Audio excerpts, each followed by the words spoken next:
आशीर्वाद। खुश रहिए, प्रसन्न रहिए। आज आश्रम में हम एक महत्वपूर्ण विषय को लेंगे।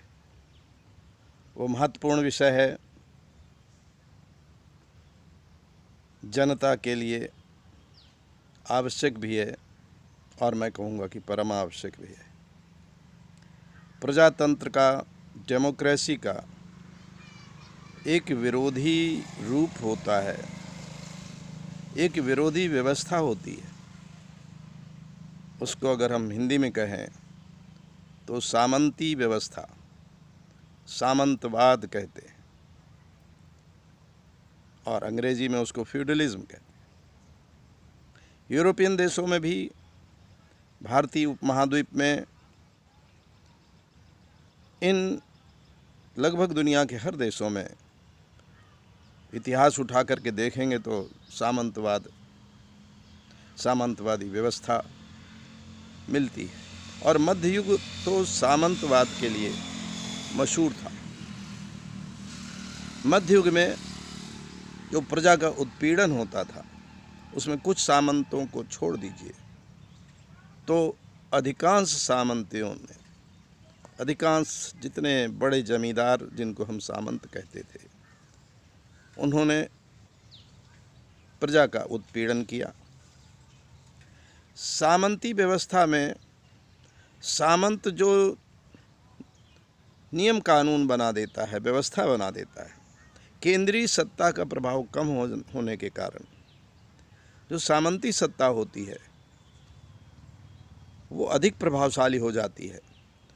और सामंत आदेश दे कि प्रजा को अब उसकी सेवा करनी है तो सेवा करनी है, और तमाम बिगाड़ लेते हैं सामंती। तो सामंती व्यवस्था में जनता को शारीरिक और मानसिक सेवा के लिए जाना होता है। यहाँ तक कि सामंत ये भी करते थे कि अपने क्षेत्र में घूमें और जो नारियां उन्हें पसंद आईं उनको अपने घरों में बुलाते थे, अपने महलों में बुलाते थे, और इस तरह से नारी का शोषण चरम अवस्था में पहुंचता था। ये जो सामंतवाद है, ये मनुष्य की सभ्यता में कोई प्रगति का निशान नहीं था। मनुष्य की जो सभ्यता है उसमें सामंती व्यवस्था अच्छी नहीं मानी गई। सामंती व्यवस्था में मनुष्य के बीच में इतने बड़े भेद हुए कि एक ने दूसरे पर ऐसे शासन किया जैसे पशुओं की देखभाल की जाती है। कुछ एक्सेप्शंस को मैं बार बार कहता हूं कि उनको छोड़ दीजिए, लेकिन अधिकांश यही स्थिति बनती है सामंती व्यवस्था। बेगार महत्वपूर्ण क्षेत्र हो जाता है तो दास उसी समय सबसे ज़्यादा दुनिया में पैदा हो जाते हैं। भारी संख्या में जनता का उत्पीड़न होता है, उसके पास खाने के लिए भोजन नहीं होता है, उसके पास सुविधाओं का अभाव होता है। इधर देखा गया है विश्व में, और उसमें से जो भारतीय उपमहाद्वीप है यहाँ भी सामंतवादी व्यवस्था सिर उठा रही है।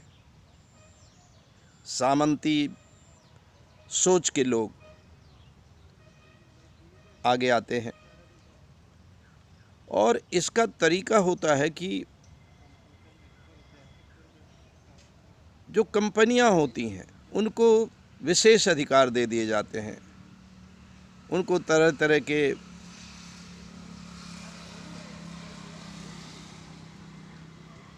ऐसे अधिकार दे दिए जाते हैं जिससे उनका दखल जनता के जीवन में होने लगता है। ईस्ट इंडिया कंपनी का क्या हुआ? ईस्ट इंडिया कंपनी मात्र व्यापारिक कंपनी थी, और धीरे धीरे उसके पास सुरक्षा भी आ गई। जैसे ही जनता की सुरक्षा में लगे, पहले वो अपनी सुरक्षा के नाम पर सुरक्षा अधिकारी रखते हैं, पुलिस रखते हैं, फौज रखते हैं, और इसके बाद वो कहते हैं हम जनता की भी सुरक्षा कर रहे हैं। यही एक खतरा होता है जब सामंत जनता की सुरक्षा की भी बात करने लगता है, तो इन जमींदारों का घोर उत्पीड़न का जो उनका तरीका होता है वो चालू हो जाता है। तो हमें सामंतवादी व्यवस्था से पूरे जगत को, पूरे विश्व को दूर रखने की आवश्यकता है। सामंतवादी व्यवस्था पूर्वगामी व्यवस्था है, अधोगामी व्यवस्था है। इसमें उन्नति नहीं होती है, पतन की ओर मानवता जाती है। आइए आज की गोष्ठी में बड़े संक्षेप में हम ये प्रण लें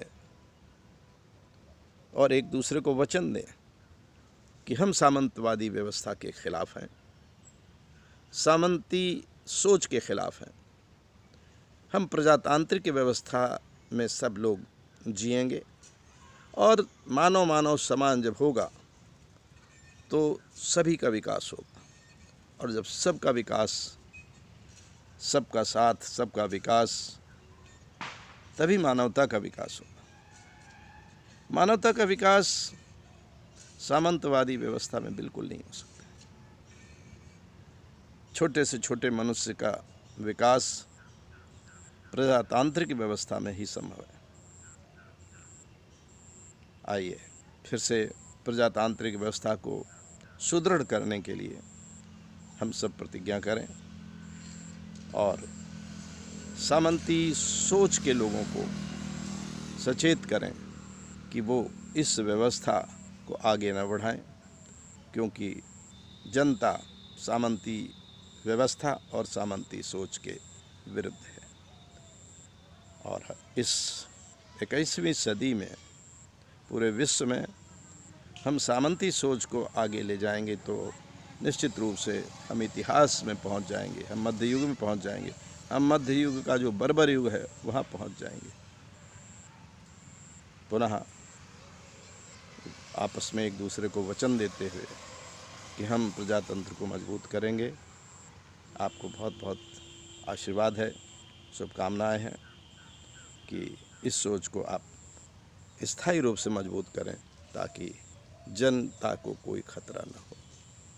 बहुत बहुत शुभकामनाएं।